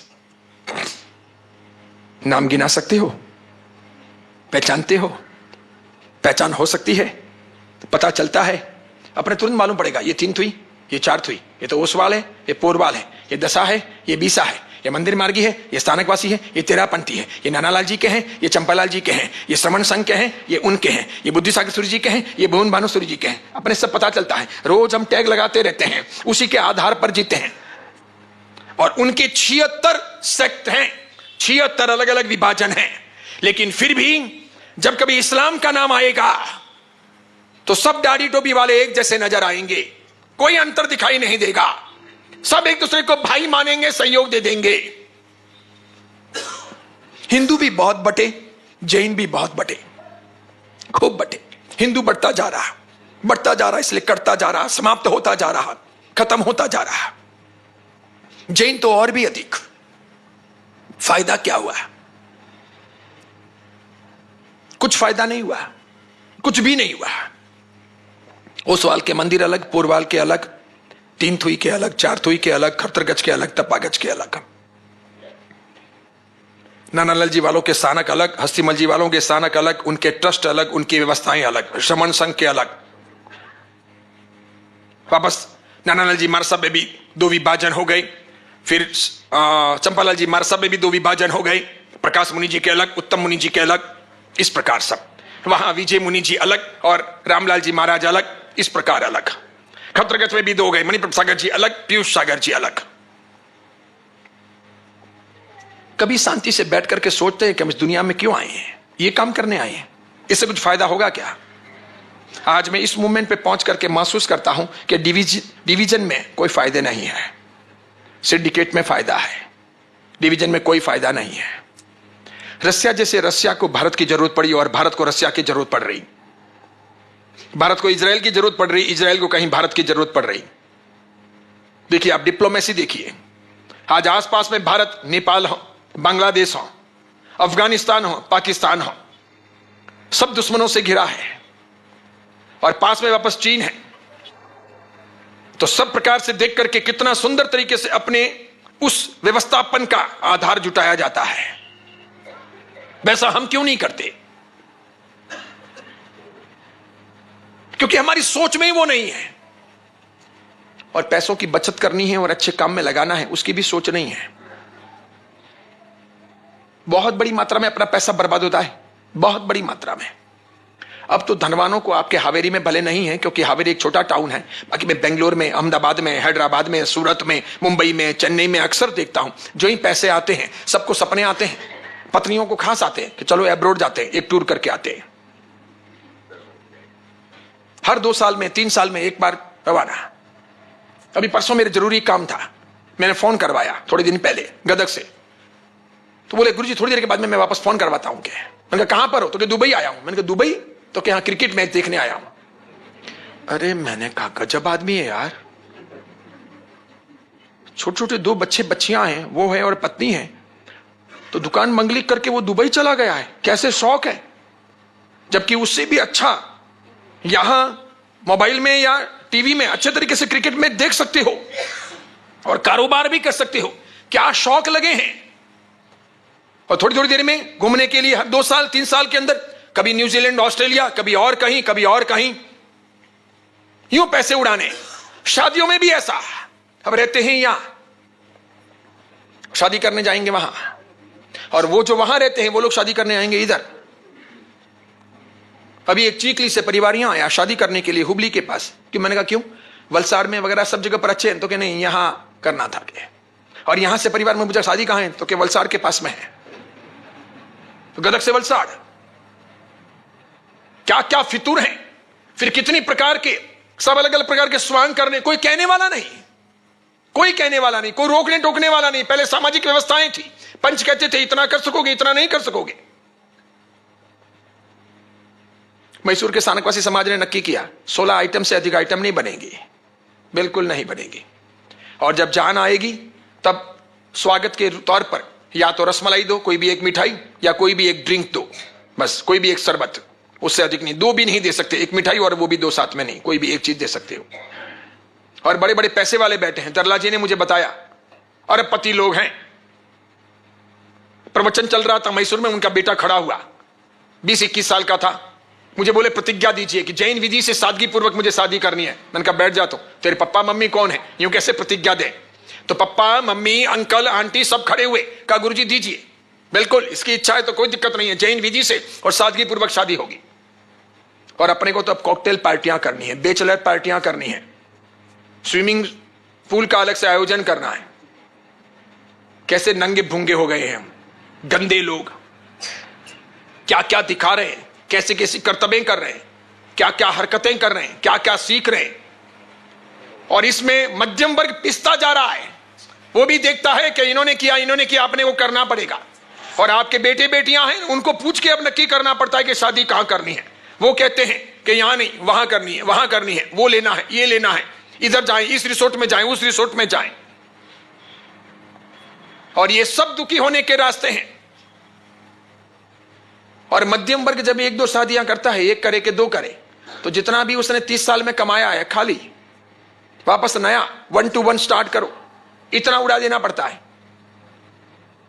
अब ये बताइए कि कोई साइबेरिया के जंगल से आए हैं, भूखमरी से, कि 100 आइटम बनानी पड़े शादियों में, 70 ने, 80 ने, 90 ने, और मैं आपके सामने 50 आइटम भी दूं, आप खा सकते हो क्या? कोई आदमी खा सकता है, जानवर खा सकता है, मनुष्य नहीं खा सकता। 50 आइटम भी, खाली चक भी लेना तो भी उल्टियां हो जाए। 50 आइटम किसको कहते हैं? पेट सड़ जाएगा। उसके लिए पैसा, डेकोरेशन के लिए पैसा, कोई रोक टोक नहीं। लेकिन और बड़े लोग ऐसे नियमों को जल्दी तोड़ते हैं। आप सब लोग इकट्ठे नहीं होते, क्रांति नहीं करते। और जब तक ये नहीं होगा तब तक कुछ नहीं होगा। सरदारों की शादियां रात को होती थी दिल्ली में, बड़ी मात्रा में होने लगी। ग्रंथियों को, उनके जो गुरुद्वारे होते हैं उनके ग्रंथियों को यह बात नागवार गुजरी कि रात को भांगड़ा नृत्य करते हैं, फिर कॉकटेल पार्टियां होती है, लड़कियां भी नाचती है, बहुत देर तक काम चलता है और खूब पैसे खर्च करते हैं। एक बार दिल्ली के सभी गुरुद्वारों के ग्रंथी इकट्ठे हुए और ऑर्डिनेंस जारी किया कि दिल्ली में कोई भी शादी अब रात को नहीं होगी, कंपलसरी दिन को। जो भी रात को शादी करेगा उसको सिख धर्म से बहिष्कृत कर दिया जाएगा, निकाल दिया जाएगा। उसके घर कभी गुरु ग्रंथ साहब नहीं जाएंगे, उसको गुरुद्वारे में आने का अधिकार नहीं होगा। वो तनख्वाह घोषित कर दिया जाएगा कि तुम धर्म से बहिष्कृत हो। देखते ही देखते 24 घंटे में पूरे सिख समाज ने फाइनल किया कि सब शादियां दिन को। समझ रहे हो आप? अपने यहां तो रात्रि भोजन की बात कही हुई है कि निषिद्ध है, तो भी रात को शादियां छोड़ते नहीं। और वहां उनके रात्रि भोजन का कोई निषेध नहीं था, लेकिन ग्रंथियों ने कह दिया तो खत्म हो गई बात। थोड़े समय पहले की बात करता हूं, बात है लगभग 5-6 साल पहले की। पटना के गुरुद्वारे के एक बहुत बड़े आदमी, पूरे पटना नहीं पूरे बिहार के अंदर गुरुद्वारों का कामकाज वो संभालते। बुजुर्ग, इतनी बड़ी दाढ़ी, नाम उनका भूल रहा हूं, वर्ष बहुत ज्यादा हो गए इसलिए। तो पटना साहिब जो है, यानी पटना का जो गुरुद्वारा है, उसके आसपास के डेवलपमेंट के लिए और पूरे बिहार के सिखों के वोट हासिल करने के लिए नीतीश कुमार ने सिख गुरुद्वारा समिति को 100 करोड़ रुपए दिए कि डेवलपमेंट कर लो, लाइटें लगा दो, आसपास में कुर्सियां लगानी हो लगा दो, या फिर सीमेंट वीमेंट करवाना हो करवा दो, गंदगी निकलवानी हो निकलवा, सब गुरुद्वारे अच्छे करवा दो। इसके लिए 100 करोड़ आसपास में सब ठीक करने के लिए, गार्डन वार्डन लगाना हो करना हो। उसके बाद में राजगिरी में एक कार्यक्रम था नीतीश कुमार का, अलग अलग संस्थाओं ने मिलकर के वो किया था आयोजन। उसमें सिख गुरुद्वारा समिति, ये पटना की यानी कि बिहार की, ये भी साथ में सम्मिलित थी। तो वो जो पटना के सिखों के सबसे बड़े व्यक्ति हैं, बुजुर्ग, जो लगभग 40-45 साल से पूरे बिहार के गुरुद्वारों का कामकाज देखते हैं, इतने अच्छे समर्पित आदमी, पूरी लाइफ अपनी जिंदगी की गुरुद्वारों के लिए और सिखों के लिए लगा दी, वो आदमी भी मंच पर बैठे थे। जब उनके बोलने की बारी आई तो बोलते बोलते वो फिसल गए। उन्होंने कहा, नीतीश कुमार जी, आपको हार्दिक प्रणाम, हम आपका बहुत बहुत अभिवादन करते हैं। मैं बिहार गुरुद्वारा समिति की ओर से आपका अभिनंदन करता हूं। आप तो हमारे गुरु के तुल्य हैं। आपने हमको 100 करोड़ देकर और हमारे बिहार के गुरुद्वारों की स्थिति को सुधार कर बहुत अच्छा काम किया है। आप तो हमारे गुरु के तुल्य हैं। यह वाक्य रिकॉर्ड हो गया। जिस आदमी ने यह रिकॉर्ड किया उसने तुरंत उसे अमृतसर भेजा। यह कार्यक्रम पूरा करके पटना पहुंचे और मोबाइल की घंटी बजी कि कल सवेरे आपको अकाल तख्त के सामने अमृतसर में हाजिर होना है। तुरंत पटना से फ्लाइट लेकर अमृतसर पहुंचे। ग्रंथियों की पूरी पैनल बैठी। कहा, मिस्टर, आपने सिख धर्म का अपमान किया है। आपने गुरु गोविंद सिंह जी, गुरु नानक जी, गुरु तेग बहादुर जी, उनकी बराबरी एक राजनीतिज्ञ से कर ली। नीतीश कुमार को तुमने गुरु परंपरा का आदमी बता दिया। तुमने कहा हमारे गुरु के तुल्य हो। गुरु के तुल्य कौन हो सकता है? दुनिया में कोई नहीं हो सकता। कोई ग्रंथी गुरु के तुल्य नहीं होते। उन गुरुओं ने जो किया और बलिदान दिए हैं उसकी बराबरी तुम नहीं कर सकते। हमारे लिए वो भगवान है, सब कुछ है, सर्वस्व है। तुमने कैसे बोला? कहा मेरी भूल हुई। तो क्या माफी मांगी है, माफीनामा लिखाया गया। अब सजा देनी होती है वहां, तो खाली माफी से चलता नहीं। अपने यहां तो कोई मीटिंग में बुलाने वाला नहीं, खड़ा करने वाला नहीं, बुलाया हो तो वो आवे नहीं, उसको मुर्गा बना सकते नहीं। वो तो क्या कहता है, जाओ सर जो करना है करो परोके। हाँ, मैं भी देख लूंगा। क्या देख लेगा? 2 झापट लगाई हूं, दांत बाहर आ जाएं, देखें क्या। ऐसी ताकत होनी चाहिए समाज के अंदर। पैसा आप छुड़वा दें, कैसे कह दे कि मैं भी देख लूंगा। क्या देखेगा तू समाज को? क्या देखेगा धर्म को? साला जीप बाहर निकाल दें। ऐसे में मजबूत लोग, वो बुजुर्ग आदमी हो जिस आदमी ने अपनी जिंदगी के 40-45 साल सिख धर्म के लिए दे दिए, सफेद बाल आ गए, इतनी बड़ी दाढ़ी और लगभग 60-70 साल की उनकी उम्र हो गई, ऐसा बुजुर्ग आदमी और खड़ा है। क्या मेरी गलती हो गई? तो कहे हाँ, अब आपको 2 भंडारे करने हैं। 5,000 रुपए का एक भंडारा पटना में करना है, दूसरा भंडारा अमृतसर करना होगा। 2 बातें। इन दोनों भंडारों में मात्र पैसे देकर के छूट नहीं सकते हो। भंडारे का मतलब है जमात के लिए, अपने समाज के लिए खाना रखना, स्वामी वात्सल्य करना, यानी भंडारा, वो तुमको करना पड़ेगा, जिसे वो लोग लंगर कहते हैं। तो 2 लंगर तुम्हें करनी है, एक पटना गुरु ग्रंथ साहिब गुरुद्वारा में और एक यहां अमृतसर, दोनों 5-5 हजार की करनी है। उस वक्त आपको वहां पर पुरस्कारी के लिए हाजिर रहना है, आपको खिलाना है लोगों को। वहां बोर्ड पर लिखा जाएगा कि ये लंगर इनके पनिशमेंट के लिए है, तो आपको वो खिलाना है। उसके सिवाय आने वाले 2 साल तक आप पटना में या यहां अमृतसर में या दुनिया के किसी भी गुरुद्वारे में किसी भी पद पर रह नहीं सकते। आपको सभी पदों से बहिष्कृत किया जाता है। 2 साल तक घर बैठो, कोई अधिकार नहीं तुम्हारा। जो आदमी 45 साल तक सेवक रहा, वो हाथ जोड़कर 2 साल के लिए घर बैठ रहा है, तीसरे साल वापस हाथ जोड़कर आ रहा है। अपने यहां पर तो एक बार किसी को निकाल दिया हो गलती की वजह से, तो फिर कभी नहीं आवे। कभी अवसर मिल जाए ना, तो वो तो किसी हिंदू, किसी सिख, किसी ईसाई या मुसलमान के साथ मिल जाए, लाओ के मजा बताते हैं। इन्होंने मुझे बाहर निकाला, इनको नचाता हूं मैं। अपने यहां ऐसे गद्दार, बेईमान, कमबख्त लोग बैठे हैं। उनके वहां एक नहीं, उनके वहां जेल सिंह जी मेरी दीक्षा पर आए थे, उसके बाद में भी मेरे गुरु महाराज के पास 3-4 बार आए, मैंने देखा है। मात्र इंदिरा गांधी ने अमृतसर गुरुद्वारे में सेना भेजी और तब ये राष्ट्रपति थे, और एक बार जब दूसरी बार जब सेना भेजी तब बूटा सिंह जी होम मिनिस्टर थे। इन दोनों की वजह से उन दोनों को तनखैया घोषित करके भारत के गृह मंत्री को और भारत के राष्ट्रपति को वहां पर गले में पाटी डाल करके बैठाया गया। गले में सलेट लगाते हैं और पंजाबी भाषा में लिखा होता है कि मैं सिख धर्म का तनखैया हूं, यानी समाज से बहिष्कृत मुझे किया गया है, मैं बदतमीज आदमी हूं। ये बैठने का बूटा सिंह जी को क्या काम दिया था? जितने भी आज गुरुद्वारे में बैसाखी थी, जितने भी आज गुरुद्वारे में लोग आए, उन सबके तुम बूट पॉलिश करो। भारत का गृह मंत्री अमृतसर के गुरुद्वारे के बाहर बैठकर हजारों लोगों के बूट पॉलिश कर रहा है। समाज में रहना है, यह तमीज है। नहीं, घर जाओ, चले जाओ, कभी आना मत। समझ गए आप? और जेल सिंह जी भारत के राष्ट्रपति क्या काम कर रहे हैं? जो लोग लंगर जिम के गए हैं उनके झूठे बर्तन धोने हैं, उनको बर्तन धोने के लिए बिठाया गया सुबह से शाम तक। उसके फोटो वीडियो पूरे वर्ल्ड के अखबारों के अंदर छपे और टेलीविजन पर आए। सिख धर्म की सजाएं पूरी हुई। उसके बाद में सिख धर्म ने उनको वापस लिया। अपने यहां कोई कहने वाला नहीं, कोई बताने वाला नहीं, कोई कान पकड़ने वाला नहीं, कोई नीति नियम नहीं। जिसके मन में जो आए, और जब कभी जिसके मन में जो आए मुंडे मुंडे मतिर भिन्ना होता है, वो समाज बिखर जाता है।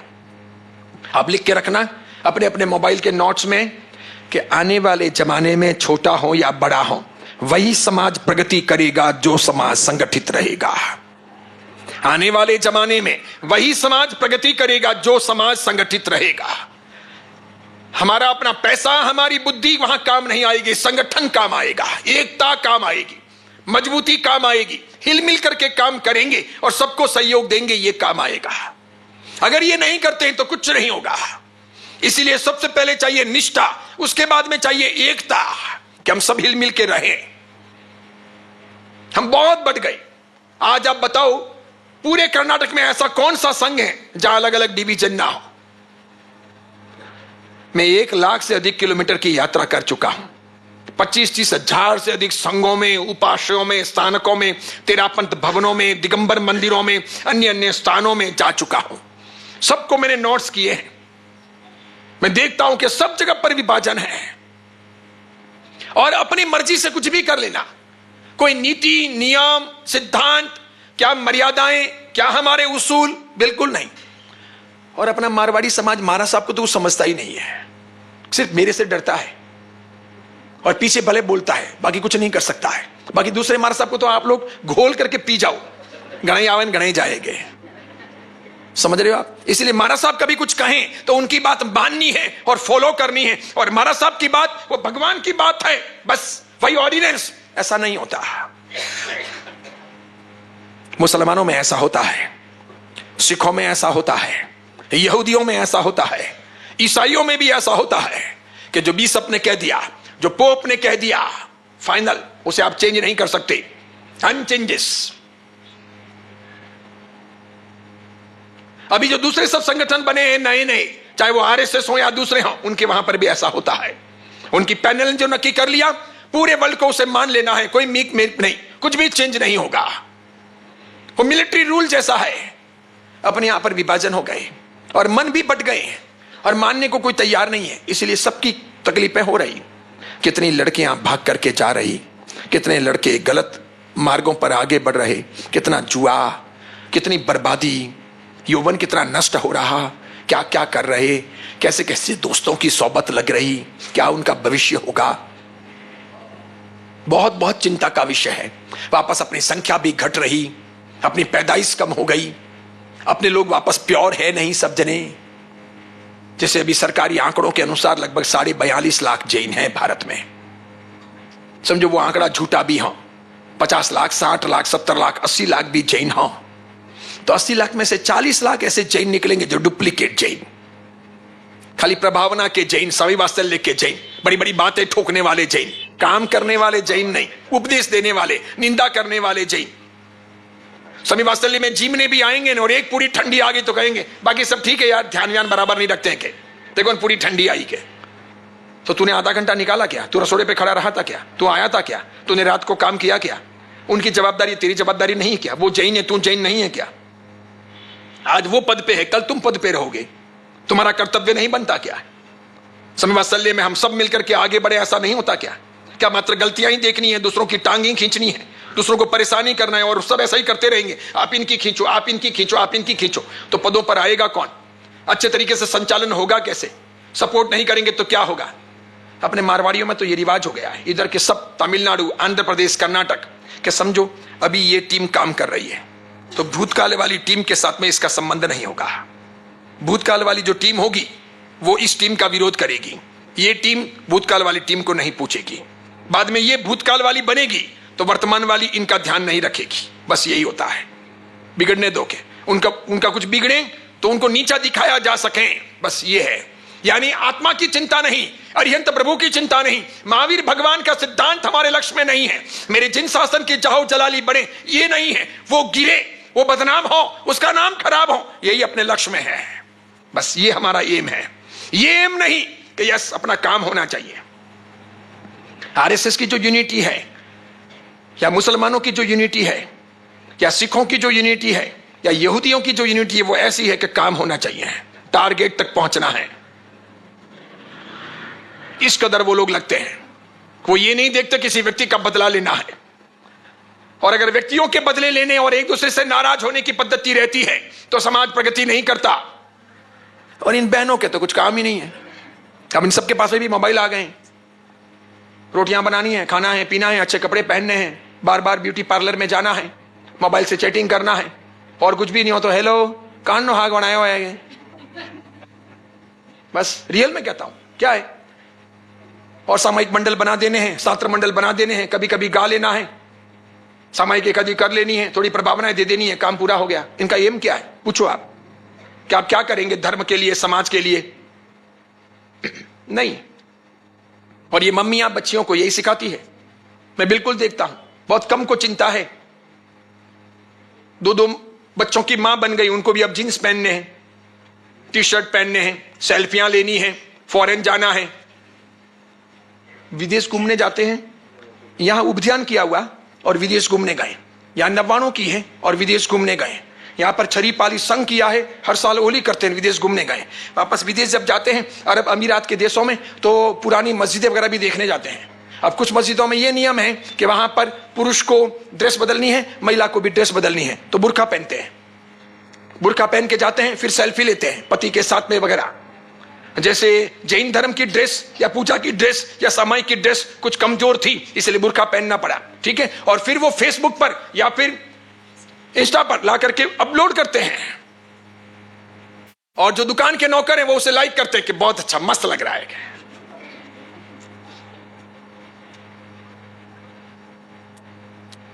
मेरे पास में सबूत हैं इसके अच्छे अच्छे। साल भर पहले तो उन्होंने उपध्यान तब किया है, और अभी वो पति पत्नी घूमने गए और वहां बुर्का पहन करके मस्जिद देखने गए। करम फूटे तुम्हारे, पालिताना कम था क्या? गिरनार कम था क्या? समय शिखर संकेश्वर कम था क्या कि वहां देखने जाना पड़ा और वही बुर्का पहनना पड़ा? और कैसे कैसे कपड़े, आप देखिए तो सही। मुसलमानों में है ऐसा? कोई भी सरदारन हो और कोई लड़का पसंद आ जाए तो उनका सीधा सा सिद्धांत है, सामने वाले को पहले सिख बनाना है फिर शादी करनी है। कोई भी यहूदी हो और लड़का पसंद आ जाए तो उनका पहला सिद्धांत है, सामने वाले को यहूदी बनाना है फिर शादी करनी है। पक्के तौर पर इतनी पक्की लड़कियां, अपनी लड़कियों की बुद्धि यहां पर पैरों में बदल भी जाएगी। एक पापा और मम्मी रोते हुए मेरे पास में आए। कहां पहुंचे? अवलपुंदरई। मैं ईरोड के पास में पहुंच रहा था। उस दिन 20-25 किलोमीटर का विहार था। गुणहंस विजय जी महाराज साहब के फोन पर फोन आ रहे थे विजयवाड़ा से।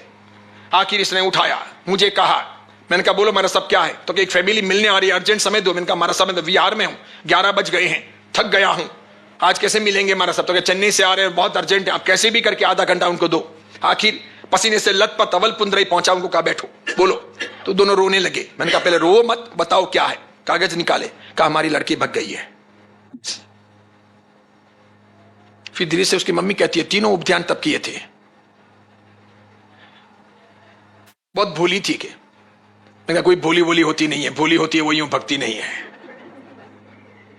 चंट थी। मैंने कहा इसके लिए भाग गई। किससे शादी की है? तो एक मुसलमान से शादी की है, बजाने वाला कोई है, बैंड बैंड में काम करता है, उससे शादी की है। कहा वो बैंड बजाएगा, दुनिया का भी बजाएगा ना, इसका भी बजाएगा। जाने के बाद में तुरंत वो पहले पुलिस स्टेशन पहुंची और क्या कंप्लेंट लिखाई, मेरे पापा और मम्मी से मुझे बहुत खतरा है, ये मुझे खत्म कर सकते हैं, ये मुझे भूखे मारते थे, लातों से पीटते थे, 1-2 बार मेरे पापा ने मेरा गला दबाने की कोशिश की थी, इसलिए मुझे खतरा है। 2 मिनट के अंदर पुलिस गाड़ी लेकर के आई कि आप दोनों को अरेस्ट किया जाता है, अंदर बैठिए। वो दोनों भाग के मेरे पास में आए। बहुत मुश्किल से हमने जमानत ली। देखो आप औलादे हैं जिसको पाल पोस के 19 साल तक बड़ा किया और वो नालायकीन कहती है कि मुझे गला दबाते हैं, जबकि उसके पापा मम्मी क्या आसपास के सब लोगों ने और पूरे खानदान ने, दूसरी बहनों ने, भाइयों ने, सब लोगों ने कहा कि इनके घर में बच्चों को डांटने तक का संस्कार नहीं है, हाथ भी नहीं लगाते, इस कदर पालते हैं। अब उसके दादा ने बहुत बड़ा तीर्थ बनाया हुआ है। लड़की ने 3 उपध्यान तब किए हुए। मैंने कहा भाड़ में गए उपध्यान, ये उपध्यान क्या काम के, ये नब्बाणु क्या काम की, ये स्थानक ने, तेरापन भवन ने, मंदिर जाने का क्या मतलब है? सबसे पहले अंदर निष्ठा होनी चाहिए कि मैं रॉन्ग, गलत करूंगी नहीं, गलत जगह पर जाऊंगी नहीं, गलत लोगों से जुड़ूंगी नहीं, हर हालत में धोखेबाज बनूंगी नहीं, गद्दार नहीं बनूंगी, मर जाऊंगी लेकिन अपने धर्म परंपरा के लिए जिंदी रहूंगी, वो काम करूंगी। भले मैं झांसी की रानी या कित्तूर की रानी चन्नामा ना बन सकूं, भले बड़े बड़े काम ना कर सकूं, अति अब्बे या बक्का ना बन सकूं, कोई बात नहीं, लेकिन कम से कम अच्छे काम करूंगी, नैतिक रहूंगी। पूछो आपकी मम्मियों को या उन दादियों को पूछो, ये भाग के कभी गई थी क्या? इनके अरमान नहीं थे क्या? इनकी जवानी नहीं थी क्या? इनके मन में ऐसे विचार नहीं आते थे क्या?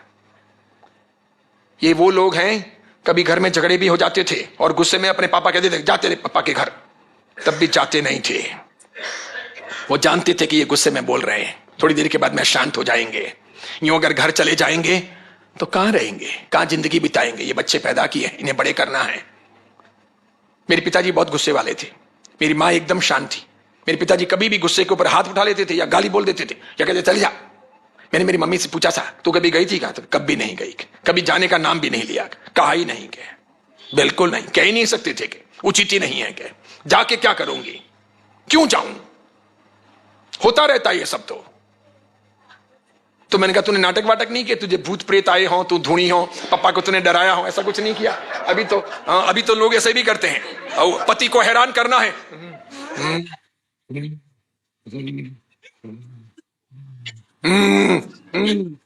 सासू को हैरान करना तो भी, और सासू भी ऐसी, बहू और बेटे को हैरान करना हो तो भी यूं तो बराबर बैठी है, और बाहर गांव के लोग आए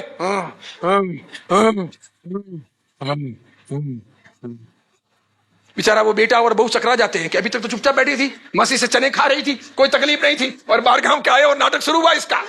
ब्लैकमेलिंग, इमोशनल ब्लैकमेलिंग। मेरे पास में ऐसे केसेस लाते हैं लोग।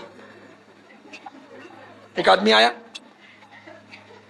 उसके भाई भी, उसका साला भी, सब साथ में लाके बहन को सामने बिठाया, इतने घूंघट में, एकदम काली पट्ट हो गई है, बाल सब बिखरे हुए हैं। मैंने कहा क्या हुआ? तो कि उसको कुछ भूत लगा हुआ है, कि रोज घर में परेशान करती है क्या? मैंने कहा इनको लगा है कि आपको लगा है? मैंने कहा पहले घर का इतिहास बताओ, क्या क्या करते हो? तो उसने मम्मी का इतिहास बताया, इसका इतिहास बताया। मैं कहा इसको और तुम्हारी मम्मी दोनों को, मैंने कहा रोज 10 डंडे ठोको, भूत निकल जाएगा, क्योंकि ये दोनों नालायक हैं। इन दोनों की वजह से पूरा घर बर्बाद हुआ है। पास में बैठे थे उसके पापा, बोले सही बात कह रहे हो आपके, बिल्कुल सही कह रहे हो, मैं 50 साल से भुगत रहा हूं। उसने कहा बिल्कुल, अब इन दोनों के बनता नहीं तो ये रोज हमारा वादा खाती है इस प्रकार। किसी को भूत आते हैं, किसी को ये होता है, वो होता है, आज पेट दुख रहा है, आज उल्टियां हो रही है, ये हो रहा है, वो हो रहा है। रियल में कह रहा हूं, ये सब क्या है? ये अच्छे स्वस्थ परिवार के लक्षण नहीं है, ये महान भविष्य के लक्षण नहीं है। ऐसा करने से हमारे आने वाली औलादों के जीवन का निर्माण नहीं होगा। इस प्रकार आप अपना कोई मनमानी वाला रास्ता नहीं अपना सकते। हमको तो सहनशील बनना पड़े, बुद्धिशाली बनना पड़े, ज्ञान का मार्ग लेना पड़े, सही सोच समझ करके बोलना सीखना पड़े, व्यवहार करने की तरकीब सीखनी पड़े, दोनों को गम खानी पड़े। पति की तकलीफ हो तो उनको, और पत्नी की तकलीफ हो तो उनको, सास की तकलीफ हो तो उनको, और ससुर जी की तकलीफ हो तो उनको, और नंदों को भी ध्यान देना पड़े कि बीच में उनको चटनी बनाने की और मक्खन लगाने की जरूरत नहीं है। वो अगर ससुराल चली गई है तो अपने ससुराल का संभालें, पियर का संभालने की आवश्यकता नहीं है। भाभी के लिए तुमको कांटा नहीं बनना है, बनो तो फ्रेंड बनो। बहुत सोच समझ करके अगर हम व्यवहार करते हैं तो घर अच्छे तरीके से चल सकता है। ये झगड़े टंटे, ये गलत गलत कुसंस्कार, अलग अलग प्रकार के विवाद, इधर की बातें उधर करना, रोज की मगजमारियां, ये सब धर्म के, अध्यात्म की उन्नति के रास्ते नहीं। ऐसे करने वाले सामायिक करके क्या संभाव प्राप्त करेंगे? कुछ नहीं। ऐसे करने वाले प्रतिक्रमण में कौन से पाप धोएंगे? कुछ नहीं। ऐसे करने वाले स्थानक, तेरापन भवन या मंदिर चले जाएं तो कौन सा पुण्य अर्जित कर लेंगे? कुछ नहीं कर सकते। सबसे पहले मन को स्वस्थ बनाओ, रॉयल तरीके से रहो, हम पर लोग विश्वास कर सकें। हाथों की 5 अंगुलियां बराबर नहीं होती। हो सकता है घर में कोई 19 हो, कोई 20 हो, कोई 21 हो, तो सबको समझ सोच के चलना है। समाज में भी इसी प्रकार है, कोई 19 हो, कोई 20 हो, कोई 21 हो। किसी के पीछे पड़ने की आवश्यकता नहीं है, किसी का बुरा करने की भी आवश्यकता नहीं है, प्रेम तोड़ने की भी आवश्यकता नहीं है, विभाजन करने की और विघटन करने की भी आवश्यकता नहीं है, अननेसेसरी विवादों में पड़ने की कोई आवश्यकता नहीं है। मिलजुल करके रहें। कभी भी किसी का भी काम पड़ सकता है। एक झाड़ू का भी वक्त पर काम पड़ता है, एक डंडे का भी काम पड़ता है, पत्थर का भी काम पड़ता है, गधे का भी काम पड़ता है। सब जगह पर घोड़े काम नहीं आते। कभी कभी नौकर का भी काम पड़ सकता है, और छोटे हों, बड़े हों, पड़ोसी हों, अपने समाज के हों, कोई भी हों, किसी का भी कभी भी काम पड़ सकता है। सबसे अच्छी चीज है जो अच्छे आचार विचार वाले हों, उन सबसे जुड़ करके रहें। यहां के लोकल लोगों से भी एकदम जुड़ करके रहें। अच्छे लोग हों, सबको अप्रिशिएट करें, उनके घर जाना आना, उनको अपने घर लाना, बुलाना, बैठना, इस प्रकार के अच्छे तरीके से आगे बढ़ना। ऐसी सोच होनी चाहिए, ऐसी विचारधारा होनी चाहिए, इस कदर संपर्क होना चाहिए। मात्र अभी लोग हमको याद करें, वैसे नहीं। हम जब ना हो तब हमको महसूस करें कि यार आज वो नहीं है, आज वो होते तो कुछ अलग ही नजारा होता। ये चीजें हैं। समय आपका होने आया है। आज 10 मिनट अधिक हो गए, 57 हो गए, 45 पर मुझे छोड़ना था, करीब 12 मिनट अधिक हो गए, माफी चाहता हूं। यहीं पर अपनी बात पूरी करता हूं। कल वापस मिलते हैं 9:30 से 9:45 के बीच में। जरूर आइएगा, सुनने का प्रयत्न कीजिएगा, अंदर बातें उतारिएगा, जीवन का परिवर्तन करने की कोशिश कीजिएगा। आप सबका कल्याण हो, ऐसी मंगल कामना। आज इतना ही। ओम शांति।